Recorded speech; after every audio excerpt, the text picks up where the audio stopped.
எதுவுமே வந்து யோசித்து பேசுகிற இது கிடையாது. எழுதி வச்சுட்டு பேசுகிறது எனக்கு தெரியாது. முதல்ல மேடையே எனக்கு முதல் மேடை உங்களுக்கு நீங்களே பார்த்துருப்பீங்க. இது வரைக்கும் நான் எந்த மேடையிலையும் நான் இருந்தது கிடையாது. வெங்கட் சாரோட அசிஸ்டண்ட்டு அஞ்சித்து கூட ஒர்க் பண்ணியிருக்கிறோம் அப்படின்றது அது ஒருவேளை அது வந்து ஒரு பெரிய மன நிறைவை வந்து என்னை அப்படி பேச வச்சுச்சுன்னு நினைக்கிறேன். ஃபீல் குட் மூவி எல்லாமே சின்ன பட்ஜெட் படங்கள் தான் கொடுக்குறது. இப்போ அதான் நிறைய பிளாட்ஃபார்ம் வந்ததுனால நிறைய ஓடிடி அது இதுன்னு ஏகப்பட்டது வந்துடுச்சு. தேட்டர்களில் மக்களை கொண்டு வர்றதே பெரிய ஒரு டாஸ்க்காக தான் இருக்குது. இப்போதைக்கு அவங்களுக்கு ஏதாவது ஒரு பெரிய ஒரு அட்ராக்ஷன் கிரியேட் பண்ண வேண்டியது இருக்குது. பிடிச்ச மாதிரி உங்களுக்கு படம் இருக்கும் அப்படின்னா நீங்கள் படம் பார்த்துட்டு தான் அது வந்து நீங்கள் முடிவு பண்ணுறது தான் கரெக்டாக இருக்கும்னு நினைக்கிறேன். அது மனசுக்கு நெருக்கமாக இருக்கிறத நம்ம கொண்டாடுறதுல தப்பு கிடையாது. பேசுகிறதுலையோ வாழ்த்துறதுலையோ அது சரியில்லைன்ற பட்சத்தில் திட்டத்துலேயும் நான் தப்பு இல்லைன்னு தான் நினைக்கிறேன். நீங்கள் வந்து உங்களே அறியாமல் இந்த திரைப்படத்துடைய ஒரு நிகழ்ச்சி விழாவில் ரஞ்சித் சாரை பற்றி பயங்கரமாக புகழ்ந்து பேசுனீங்க ஒரு சில விஷயங்கள். அது எப்படி உங்களுக்காகவே வந்துச்சா இல்லை அந்த தருணத்தில் சொல்லணும் அப்படின்ற மாதிரி தோணுச்சு? இல்லை நான் எதுவுமே வந்து யோசித்து பேசுகிற இது கிடையாது. எழுதி வச்சுட்டு பேசுகிறது எனக்கு தெரியாது. முதல்ல மேடையே எனக்கு முதல் மேடை உங்களுக்கு நீங்களே பார்த்துருப்பீங்க. இது வரைக்கும் நான் எந்த மேடையிலையும் நான் இருந்தது கிடையாது. இதோ இந்த படம் ஆடியோ லான்ச்ன்றதுனால முதல் மேடையை கிடச்சிது. அங்கே போய் நின்னதுக்கப்புறம் வெங்கட் சார் வந்திருந்தார். எனக்கு அது பெரிய சந்தோஷத்தை கொடுத்தது. ஏன்னா நம்ம இவ்வளோ நாள் ஒர்க் பண்ணிட்டு இருந்தது ஒரு அங்கீகாரம். வெங்கட் சாரோட அசிஸ்டண்ட்டு அஞ்சித்து கூட ஒர்க் பண்ணியிருக்கிறோம் அப்படின்றது அது ஒருவேளை அது வந்து ஒரு பெரிய மன நிறைவை வந்து என்னை அப்படி பேச வச்சுச்சுன்னு நினைக்கிறேன். Great sir.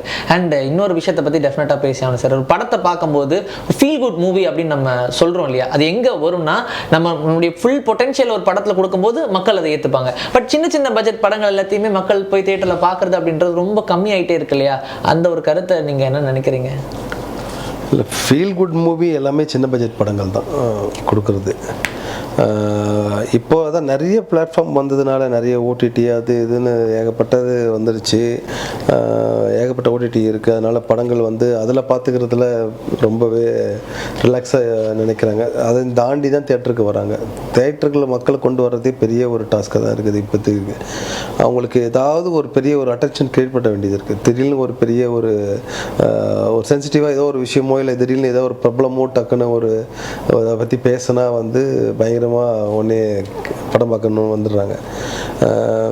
நான் என்ன எதிர்பார்க்குறேன்னா, நீங்கள் பிடிச்ச மாதிரி உங்களுக்கு படம் இருக்கும் அப்படின்னா நீங்கள் படம் பார்த்துட்டு தான் அது வந்து நீங்கள் முடிவு பண்ணுறது தான் கரெக்டாக இருக்கும்னு நினைக்கிறேன். இந்த இப்போது மலையாள படங்களில் வந்து நம்ம கொண்டாடுற மாதிரி நம்ம படத்துலையுமே வந்து உங்களுக்கு பார்த்து பிடிச்சிருந்ததுன்னா அதை நீங்கள் அது கொண்டாடுறதுல தப்பு கிடையாது. நான் என் படத்தைன்னு சொல்ல, இல்லை பொதுவான படங்கள் எல்லாம் தமிழ் படங்கள் எல்லாமே சொல்கிறேன். மனசுக்கு நெருக்கமாக இருக்கிறத நம்ம கொண்டாடுறதுல தப்பு கிடையாது. பேசுகிறதுலையோ வாழ்த்துறதுலையோ அது சரியில்லைன்ற பட்சத்தில் திட்டத்துலேயும் நான் தப்பு இல்லைன்னு தான் நினைக்கிறேன். ஏன்னா ஒரு ஆடியன்ஸை வந்து அவங்களுடைய நேரத்தை நமக்கு ஒரு 2.5 மணி நேரம் நம்ம அதை செலவு பண்ணி அவங்க பாக்கெட்லேருந்து காசை வந்து போட்டு டிக்கெட்டை வாங்கிட்டு அதுக்கு ஒரு பெரிய ஒரு பொறுப்பு இருக்குது நம்மளுக்கு. சும்மா அவங்கள கூப்பிட்டு உட்கார வச்சு அவங்கள வெறுப்பேற்றி அனுப்புறதோ இல்லை அவங்கள வந்து ஏமாற்றி அனுப்புறதோ வந்து நோக்கம் கிடையாது. ஸோ அப்படிப்பட்ட படங்கள் வரும்போது அதை வந்து திட்டத்தை கொண்டாடுறது அவங்களுடைய முழு உரிமை. தமிழில் இப்படி ஒரு படம் வந்திருக்குது, நீங்கள் வந்து தேட்டருக்குள்ளே வந்து இந்த படத்தை வந்து பாருங்கள், அதுக்கப்புறம் முடிவு பண்ணுங்கள். அதுக்கப்புறம் வந்து நல்லா இருந்தால் சந்தோஷப்படுங்க, இல்லை கேவலமாக இருந்தால் திட்டுங்க அப்படின்னு தான் நான் நினைக்கிறேன். Right sir. ஆனால் இந்த பேன் இண்டியா மூவிஸ்ன்னு சொல்கிறாங்க இல்லையா, இந்த மாதிரி பெரிய பெரிய பட்ஜெட்டில் எடுக்கக்கூடிய படங்கள் தான் சின்ன சின்ன பட்ஜெட்டுகளுக்கு பெரிய தடையாக இருக்குன்ற மாதிரி சொல்கிறாங்க. ஏன்னா ஒரே டைம் ஆஃப் ரிலீஸ் வரும்போது இந்த படங்களை பெருசாக பார்க்க மாட்டுறாங்க. தேட்டர் ஸ்க்ரீன்ஸ் எல்லாம் கம்மியாக படம் வெளியே போயிடுது, மக்கள் பார்க்காம மக்களுடைய நாலேஜ் இல்லாமே. பட் அந்த பேன் இண்டியான்ற கான்செப்டே வந்து ஒரு கொஸ்டின் மார்க்காக தான் இருக்கு. இதனால எல்லா நடிகர்களும் உள்ள வரதுனால படத்தை பார்க்கணும், அதுக்கான ஹைப்பை கிரியேட் பண்றாங்களே தவிர்த்து நம்மளுடைய மொழியில மட்டுமே ரிலீஸ் ஆகிற படத்தை யாருமே பார்க்க மாட்டாங்க. அப்போ இது எந்த அளவுக்கு மொழிக்கு பேரியரா இருக்குன்னு நீங்க நினைக்கிறீங்க? இல்லை, மொழிக்கு பேரியர்லாம் நான் சொல்ல மாட்டேன். இது வந்து ஒரு ஆர்ட் கலையாக தான் நம்ம பார்க்குறோம். அதாவது எந்த மொழி படங்களும் இங்கே வந்து ஓடிட்டு தான் இருக்குது. நம்ம மொழி படமும் வேலை மாநிலங்களில் ஓடிட்டு தான் இருக்குது. அதுக்கு நிறைய எக்ஸாம்பிள் நம்ம பார்த்துட்டோம். கேஜிஎஃபாக இருக்கட்டும், இல்லை வந்து வேறு ஹிந்தி படங்கள் இங்கே வந்து ஓடுறதா இருக்கட்டும், இப்போது மலையாள படங்கள் இங்கே வந்து ஓடுறதா இருக்கட்டும். இந்த மாதிரி நிறைய படங்கள் வந்து இங்கே வந்து ஓடிட்டு தான் இருக்குது. பேன் இண்டியான்றது வந்து டோட்டலாக இந்த சின்ன பட்ஜெட்டுக்குள்ளே நம்ம அந்த கான்செப்டை கொண்டு வர முடியாது.